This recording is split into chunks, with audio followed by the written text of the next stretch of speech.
ವರ್ಷದ 365 ದಿನಗಳು ಯಾರ್ಯಾವ ಜೀವನದಲ್ಲಿ ಯಾವ್ಯಾವ ರೀತಿ ಇರುತ್ತೆ ಅಂತ ಹೇಳೋಕ್ಕಾಗಲ್ಲ. ಅದೇ ರೀತಿ ಈ ಪೂರಿಯಲ್ಲಿರೋವಂಥ ಜನಗಳ ವರ್ಷದ 364 ದಿನಗಳು ಒಂದು ಸೈಡ್ ಆಯಿತು ಅಂದರೆ ಇನ್ನೊಂದು ದಿನ ಇದೆಯಲ್ಲ, ಈ ಒಂದು ದಿನದಲ್ಲಿ ಇವರು ಆಚರಿಸ್ತಾರೆ, ಸಂಭ್ರಮಿಸ್ತಾರೆ, ಮತ್ತು ಪೂಜಿಸ್ತಾರೆ, ಪ್ರಾರ್ಥನೆನ ಮಾಡ್ತಾರೆ. ಹಬ್ಬ ಹರಿದಿನಗಳನ್ನ ಆಚರಣೆ ಮಾಡೋ ಥರ ದೇವ್ರನ್ನ ಬರಮಾಡ್ಕೊತಾರೆ. ಆ ಒಂದು ದಿನ ಯಾವುದು ಅಂತ ಅಂದ್ಕೊಂಡ್ರ ಇದೆ. ಜೈ ಜಗನ್ನಾಥ್, ಜೈ ಶ್ರೀಕೃಷ್ಣ. ಗುರು 2025ರ ಪೂರಿ ರಥಯಾತ್ರೆಯಲ್ಲಿ ಇವಾಗ ನಾವಿದ್ದೀವಿ. ನೋಡ್ಬೋದು, ಇದೊಂದು ನಮ್ಮ ಅದ್ಭುತವಾದಂಥ ಕ್ಷಣ. ನೋಡಿ ಎಷ್ಟು ಕ್ಲೀನಾಗೈತೆ ಅಂತ ರೋಡು. ಫುಲ್ಲು ಇಸ್ಕಾನ್ ಟೆಂಪಲ್ ಅವರೇ ಎಲ್ಲ ಕಾರ್ಯನಿರ್ವಹಿಸೋದು.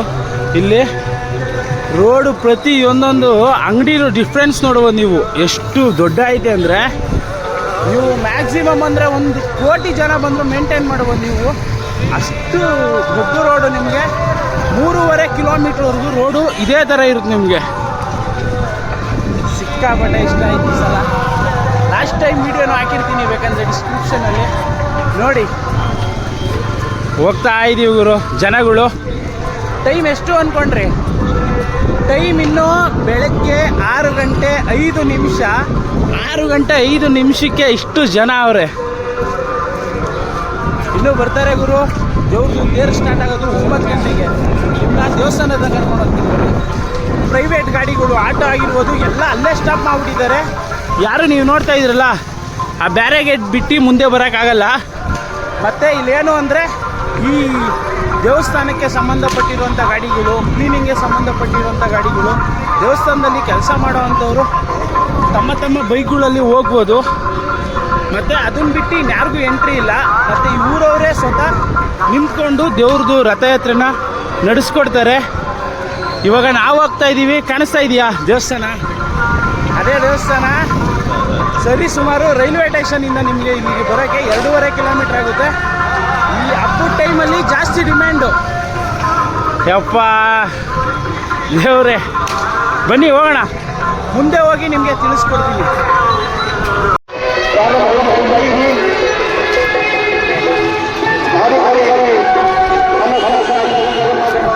ನಿಮಗೆ ಉದ್ದಕ್ಕೂ ಈ ಥರ ಒಂದಲ್ಲ ಒಂದು ಸೈಡಲ್ಲಿ ಕೊಡ್ತಾ ಇರ್ತಾರೆ.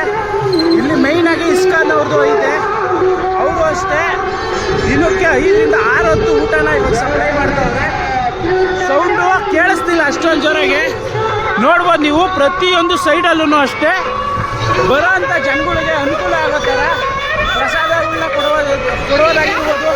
ಮತ್ತು ಈ ಕಡೆ ಸೈಡಲ್ಲೆಲ್ಲ ಅಂಗಡಿ ಇಕ್ಕಿದ್ರು, ಕಂಪ್ಲೀಟಾಗಿ ಅಂಗಡಿನೆಲ್ಲ ತೆಗೆಸ್ಬಿಟ್ಟಿದ್ದಾರೆ. ಇವಾಗ ಈ ಸೈಡೆಲ್ಲ ಅಂಗಡಿಗಳೆಲ್ಲ ಇದ್ದು ಅಂದರೆ 3 ದಿನಗಳ ಮಟ್ಟಕ್ಕೆ ಕಂಪ್ಲೀಟಾಗಿ ಅಂಗಡಿಗಳನ್ನೆಲ್ಲ ತೆಗೆಸವ್ರೆ. ಯಪ್ಪ, ಈ ರೋಡಲ್ಲಿ ಕರೆಕ್ಟಾಗಿ ಇಲ್ಲ ಅಂದರೆ ಒಂದು ಸಾಲಿಗೆ ನಿಲ್ಲಿಸ್ತೀರ ಅಂದರೆ ಬಸ್ಸು, ನೀವು ಒಂದು 10 ಬಸ್ಸು ನಿಲ್ಲಿಸ್ಬೋದು. ಅಷ್ಟು ದೊಡ್ಡ ಸ್ಪೇಸು. ನಾವು ಹೋಗ್ತಾ ಇರೋದು ಸೆಂಟ್ರ್ ರೋಡಲ್ಲಿ. ಕಾಣಿಸ್ತಾ ಇದ್ದಾ? 2 ಸೈಡ್ ನೋಡಿ ಡಿಸ್ಟೆನ್ಸ್ ಎಷ್ಟೈತೆ. ಫುಲ್ಲು ಎಲ್ಲ ರೋಡು ಬ್ಲಾಕ್ ಗುರು. ಯಾರು ರೋಡು ಒಳಗಡೆ ಬರೋಕ್ಕಾಗಲ್ಲ. ಆ ಥರ ಮಾಡಿಬಿಟ್ಟವ್ರೆ. ನಡ್ಕೊಂಬಂದರೆ ಮಾತ್ರ ಬರಬೇಕು, ಇಲ್ಲ ಅಂದರೆ ಅಲ್ಲೇ ಇರಬೇಕು. ಹತ್ತತ್ರ 3,000 ಪೊಲೀಸವ್ರನ್ನ ಕರೆಸಿರೋದವರು. 3,000 ಪೊಲೀಸರು ಪ್ರೊಟೆಕ್ಷನ್ ಕೊಡ್ತಾಯಿದ್ದಾರೆ.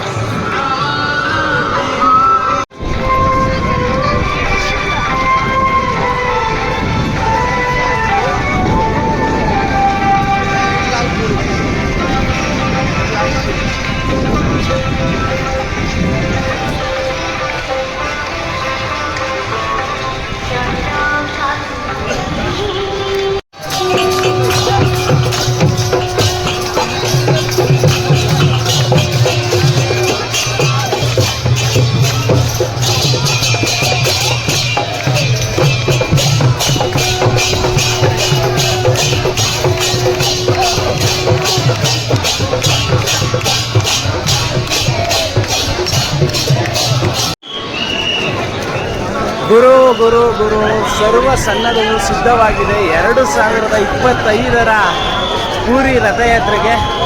ಇದು ನಮ್ಮ ಅದೃಷ್ಟವೇ ಸರಿ. ಈ ರಥಯಾತ್ರೆ ಇಲ್ಲೊಂದೇ ತಾವಲ್ಲ ಗುರು, ಪೋಲ್ಯಾಂಡು, ರಷ್ಯಾ, UK ಮತ್ತು ಫ್ರಾನ್ಸು ಅಷ್ಟೇ ಯಾಕ್ರಿ, ನಮ್ಮ ಪಕ್ಕದ ಬಿಕಾರಿ ದೇಶದಲ್ಲೂ ಕೂಡ ನಡೆಯುತ್ತೆ. ಅಲ್ಲಿರುವಂಥ ಹಿಂದೂಗಳಿಗೆ ಒಳ್ಳೇದಾಗಲಿ ಅಂತ ಕೇಳ್ಕೊಳ್ಳೋಣ. ನೋಡ್ರಿ, ಹಬ್ಬ ಹಬ್ಬ ಏನೈತೆ ವೈಪು. ಹಂಗೆ ಮುಂದೆ ಕರ್ಕೊಂಡು ಹೋಗ್ತೀನಿ ಬರ್ರಿ. ಜನ ಇವಾಗ ಸಾಧ್ಯವಾದಷ್ಟು ಮುಂದೆ ಹೋಗ್ಬೋದು. ಇಲ್ಲೆಲ್ಲ ರಂಗೋಲಿ ಬಿಡಿಸಿದ್ರು. ನಿನ್ನೆ ರಾತ್ರಿಯಿಂದ ಫುಲ್ಲು ಮಳೆ ಇಲ್ಲಿ. ಇವಾಗ ಅದು ಯಾವುದು ಅಚ್ಚರಿ ಥರ ಮಳೆನೇ ನಿಂತೋಗ್ಬಿಟ್ಟೈತೆ ನೋಡ್ರಿ, ಮಳೆನೇ ಇಲ್ಲ ಇವಾಗ. ನಿನ್ನೆಯಿಂದ ಹೆವಿ ಮಳೆ ಇತ್ತು ಗುರು, ರಾತ್ರಿ ಚೆನ್ನಾಗಿ ಮಳೆ ಹೋಗೈತೆ. ನೀರು ನೋಡೋದು ನೀವು ಎಷ್ಟು ನಿಂತೈತೆ ಅಂತ ನೋಡ್ರಿ. ಇದನ್ನ ದಾಟಿ ಹೋಗಂಗಿಲ್ಲ, ಬ್ಯಾರಿಗೇಡ್ ಹಾಕ್ಬಿಟ್ಟವ್ರೆ. ರಾತ್ರಿಗೆ ಒಂದು ವಿಡಿಯೋ ಹಾಕ್ತೀನಿ ನೋಡಿ, ಅದರಲ್ಲಿ ಚೆನ್ನಾಗಿ ಕಾಣಿಸುತ್ತೆ.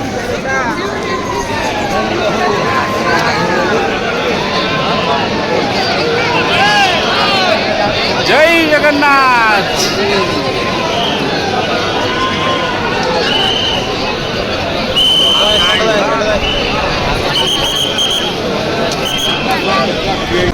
ಮತ್ತೆ ಇದ್ರ ಬಗ್ಗೆ ಕೆಲವೊಂದು ಫ್ಯಾಕ್ಟ್ಸ್ನ ಹೇಳಬೇಕು. ಹಿಂದೆಗಡೆ ರಥನ ನೋಡ್ತಾ ಇದ್ದೀರಲ್ಲ, ಈ ರಥನ ಪ್ರತಿ ವರ್ಷ ನಮ್ಮ ಊರಲ್ಲಿ ನಾವು ಯಾವಾಗ ಅಕ್ಷಯ ತೃತೀಯನ ಸ್ಟಾರ್ಟ್ ಮಾಡ್ತೀವಲ್ಲ, ಆಮೇಲೆ ಮರನ ತಂದು ಸ್ಟಾರ್ಟ್ ಮಾಡ್ತಾರೆ. ಇಲ್ಲೇನು ನೋಡ್ತಾ ಇದ್ದೀರಲ್ಲ, ಈ ಹೂವು ಬಿಟ್ಟಿರೋಂಥ ಜಾಗ, ಈ ಜಾಗದಲ್ಲೇ ಆ ರಥನ ರೆಡಿ ಮಾಡೋದು. ಸುಮಾರು 4 ತಿಂಗಳ ಕಾಲ ಆ 3 ರಥಗಳನ್ನ ವರ್ಷವೂ ಬೇರೆ ಬೇರೆಯಾಗಿ ರೆಡಿ ಮಾಡ್ತಾರೆ.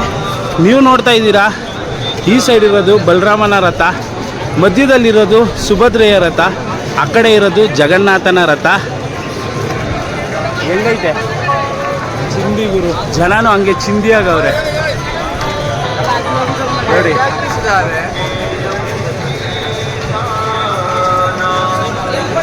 ಲೈಫಲ್ಲಿ ಒಂದೇ ಚಾನ್ಸ್ ಸಿಗೋದು ಜೀವನದಲ್ಲಿ, ಇದ್ದಷ್ಟು ದಿನ ಅನುಭವಿಸ್ಬಿಡ್ಬೇಕು. ಸತ್ತ 5 ನಿಮಿಷ ಮಣ್ಣೋಗ್ಬಿಡ್ತೀವಿ. ಇರೋಷ್ಟು ದಿನ ನೋಡಿ ಹಿಂಗೆ ಎಂಜಾಯ್ ಮಾಡ್ಬೇಕು ಬಂದು. ಇವಾಗ ಬರದೆ ಇನ್ನು ಯಾವಾಗ ಬರ್ತೀರಾ? ಈ ರಥಯಾತ್ರೆಗೆ ಇಲ್ಲಿರುವಂಥ ಲೋಕಲ್ ಸ್ಕೂಲಿನ ಸಪೋರ್ಟ್ ಆಗಿರ್ಬೋದು, ಕಾಲೇಜ್ ಸಪೋರ್ಟ್ ಆಗಿರ್ಬೋದು, ಇವರೆಲ್ಲ RSS ಶಾಖೆಯವರು, ಅವರ ಸಪೋರ್ಟು ಮತ್ತು ಕೆಲವೊಂದು ಕ್ಯಾಂಪಿಂಗು, ಮತ್ತು ಈ ಕಾಲೇಜಿಂದ NNSS ಕ್ಯಾಂಪ್ ಅಂತ ಕರ್ಕೊಂಡು ಹೋಗ್ತಾರಲ್ಲ, ಆ ಥರ ಕ್ಯಾಂಪ್ಗಳವರು ಅವರ ಕೈಯಲ್ಲಾದಂಥ ಸಹಾಯನ ಮಾಡೋಕ್ಕೆ ಬಂದಿದ್ದಾರೆ. ಇದೊಂದು ಖುಷಿ ಪಡೋವಂಥ ಸುದ್ದಿ. ಈ ಶ್ರೀಕೃಷ್ಣನ ದೇವಸ್ಥಾನದಲ್ಲಿ ಯಾವ ಥರ ಅಂದರೆ, ಈ ರಥ ನಡೆಯೋಕ್ಕಿಂತ ಹಿಂದೆಗಡೆ 15 ದಿನಗಳ ಕಾಲ ಶ್ರೀಕೃಷ್ಣನಿಗೆ ಯಾವುದೇ ರೀತಿಯಾದಂಥ ನೈವೇದ್ಯನ ಕೊಡಲ್ಲ. ಮತ್ತು ದೇವಸ್ಥಾನದ ಬಾಗಿಲು ಅಷ್ಟೇ 15 ದಿನ ಮುಚ್ಚಿರ್ತಾರೆ, ಯಾರಿಗೂ ದರ್ಶನ ಕೊಡಲ್ಲ. ಈ ಟೈಮಲ್ಲಿ ಶ್ರೀಕೃಷ್ಣನ ಆರೋಗ್ಯದಲ್ಲಿ ಏರುಪೇರಾಗಿರುತ್ತೆ ಅಂತ ಅವ್ರ ನಂಬಿಕೆ. ಅಷ್ಟೇ ಅಲ್ಲ, ಇವಾಗೂ ಅಷ್ಟೇ ಎಷ್ಟೊಂದು ಜನರ ನಂಬಿಕೆಯಲ್ಲಿ ನೀವು ಶ್ರೀಕೃಷ್ಣನ ನೋಡುವುದು. ಈ ರಥಯಾತ್ರೆ ಏನೈತಲ್ಲ, ಇದು ಸುಮಾರು 3.5 ಕಿಲೋಮೀಟ್ರು. ಇಲ್ಲೇನು ನೋಡ್ತಾ ಇದ್ದೀರಲ್ಲ, ಸ್ಟ್ರೈಟು ಇದೇ ದಾರಿಲಿ 3.5 ಕಿಲೋಮೀಟ್ರ್ ದೂರದಲ್ಲಿ ಈ ನಮ್ಮ ಸೆಂಟ್ರಲ್ ಇದ್ದಾರಲ್ಲ, ಯಾರು ಹೇಳಿ, ಸುಭದ್ರೆಯವರ ಅಕ್ಕನ ಮನೆ ಅಂತಾರೆ ಕೆಲವೊಬ್ಬರು ಅಜ್ಜಿ ಮನೆ ಅಂತ ಹೇಳ್ತಾರೆ. ಆ ಅಜ್ಜಿ ಮನೆಗೆ ಇಲ್ಲ ಅತ್ತೆ ಮನೆಗೆ ಹೋಗುವಂಥ ದಾರಿಯೇ ಈ ಒಂದು ರಥಯಾತ್ರೆ. ಅಲ್ಲಿ ಹೋಗಿ ದೇವರಿಗೆ ನೈವೇದ್ಯನ ಮಾಡ್ತಾರೆ. 15 ದಿನಗಳ ಉಪವಾಸದ ನಂತರ ಮೊದಲ ಭೋಜನ ಅಲ್ಲಿ ಸಿಗುತ್ತೆ. ಇದು ಏನು ನೋಡ್ತಾ ಇದ್ದೀರಲ್ಲ, ನಾಳೆ ಬೆಳಗ್ಗೆ ರಥ ಬರುವಂಥ ಜಾಗ ಇದು. ಇದೇ ಶ್ರೀಕೃಷ್ಣನ ಮತ್ತು ಸುಭದ್ರೆಯ ಅಜ್ಜಿ ಮನೆ ಅತ್ತೆ ಮನೆ ಅಂತ ಕರೀತಾರೆ. ಇದೇ ಜಾಗ.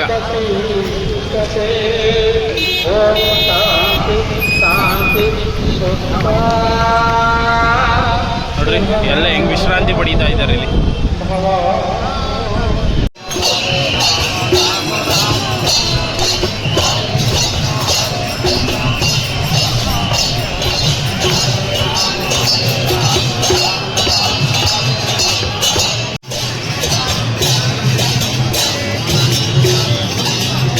ಗುರು, ಇಲ್ಲೊಂದು ಮಾರವಾಡಿಗೆ ಹೆಂಗು ಹಬ್ಬನೇ ಮಾಡ್ತಾವ್ರೆ ಅಂತಾನೆ ಹೇಳ್ಬೋದು. ನೋಡ್ರಿ, ಒಳ್ಳೆ ಬೀಟ್ ಹಾಕ್ತವ್ರೆ, ಹಬ್ಬನೇ ಮಾಡ್ತವ್ರೆ. ಮತ್ತು ನೀವಲ್ಲಿ ಏನು ನೋಡ್ತಾ ಇದ್ರಲ್ಲ, ನೀರು ಸ್ಪ್ರೇ ಮಾಡೋ ಥರ ಕಾಣಿಸ್ತಾ ಇರೋದು. ಇಲ್ಲಿ ಅತಿ ಹೆಚ್ಚಾಗಿ ಹೀಟ್ ಆಗುತ್ತೆ. ಆ ಕಾರಣಕ್ಕೋಸ್ಕರ ಎಲ್ಲರೂ ತಂಪಾಗಿ ಅಂತ ಈ ಥರ ನೀರನ್ನ ಸ್ಪ್ರೇ ಮಾಡ್ತಾ ಇರ್ತಾರೆ ಮೇಲ್ಗಡೆಯಿಂದ. ಇದೊಂದು ಒಳ್ಳೆ ಕೆಲಸ. ಆದರೆ ಇವಾಗ ಲೈಟಾಗಿ ಮಳೆ ಬರ್ತಾಯಿದೆ.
ಗಾಯ್ಸ್, ಇಲ್ಲಿ ನಿಮ್ಗೆ ಇನ್ನೊಂದು ತೋರಿಸ್ಬೇಕು ನಾನು.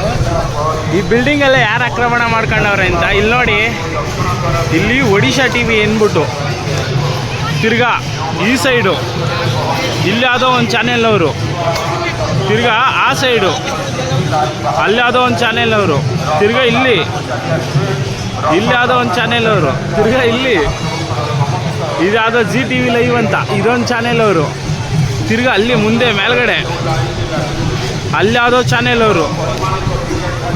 ಸುಮಾರು ಒಂದು 10 ಚಾನೆಲ್ಸ್ ಇರಬೇಕೇನೋ.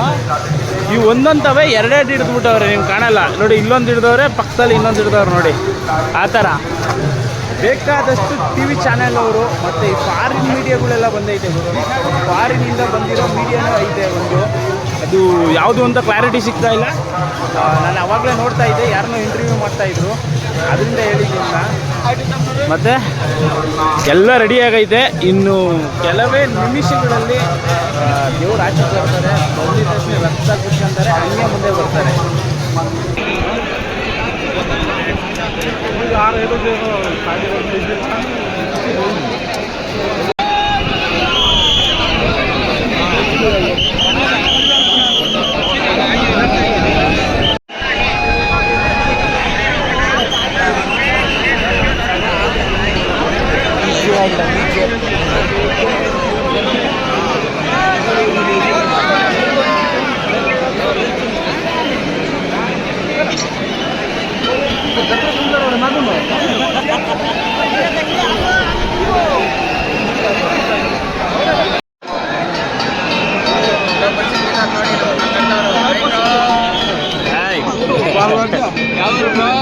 ಬೆಂಗಳೂರು.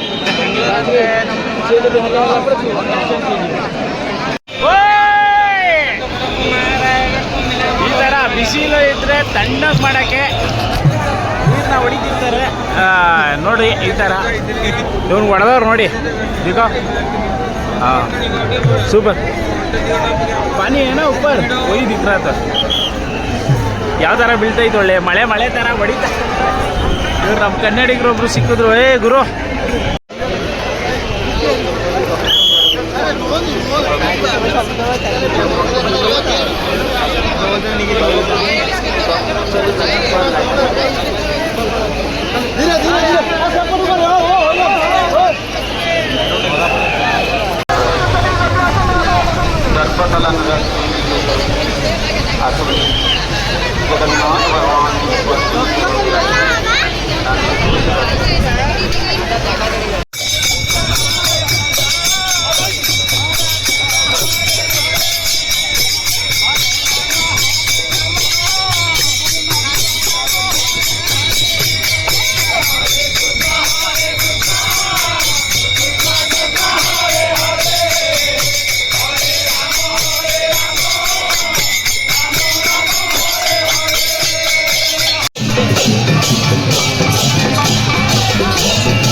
ಗೈಸ್, ಫೈನಲ್ ಆಗಿ ನಿಮ್ಗೊಂದು ಮಾತಾಡಬೇಕು.